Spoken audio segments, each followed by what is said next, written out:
എന്റെ വീട്ടിലേക്ക് എന്റെ അനിയന്റെ ഭാര്യയായിട്ട് നീ വരണം എന്നുള്ള ആഗ്രഹം കൊണ്ട്. മഹീന്ദ്രൻ അത്രയ്ക്ക് സ്നേഹിക്കുന്നുണ്ട് നിന്നെ. എന്നെ മാത്രമല്ലല്ലോ, നാട് നീളെ പല ബന്ധങ്ങളുണ്ടല്ലോ അയാൾക്ക്. അവരെയൊക്കെ സ്നേഹിക്കല്ലേ. കള്ളും കഞ്ചാവും കണ്ടമാനം നടക്കുന്ന പെണ്ണുങ്ങളും കഴിഞ്ഞിട്ടല്ലേ ഉള്ളൂ ഞാൻ.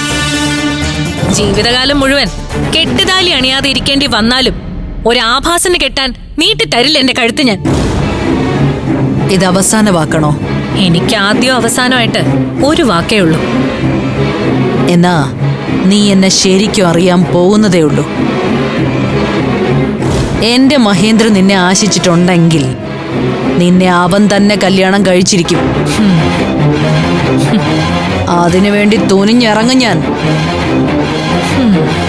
അമൃതേ, നിന്റെ തകർച്ച തുടങ്ങുക. സഹകരണ ബാങ്കിൽ ഇരിക്കുന്നവരെ എനിക്ക് വേണ്ടപ്പെട്ടവരാ. സ്ത്രീധനം കൊടുക്കുന്നത് കൂടാതെ അംബികയ്ക്ക് 60 പവൻ കൊടുക്കാനുള്ള ബാധ്യത ഉണ്ടല്ലോ നിനക്ക്. ദിവ്യപ്രഭയ്ക്ക് നഷ്ടപ്പെട്ട 60 പവൻ. അതിനല്ലേ നീ ഈ ലോണിന് ഓടി നടക്കുന്നത്? കിട്ടില്ല അമൃതേ, തരീക്കില്ല ഞാൻ.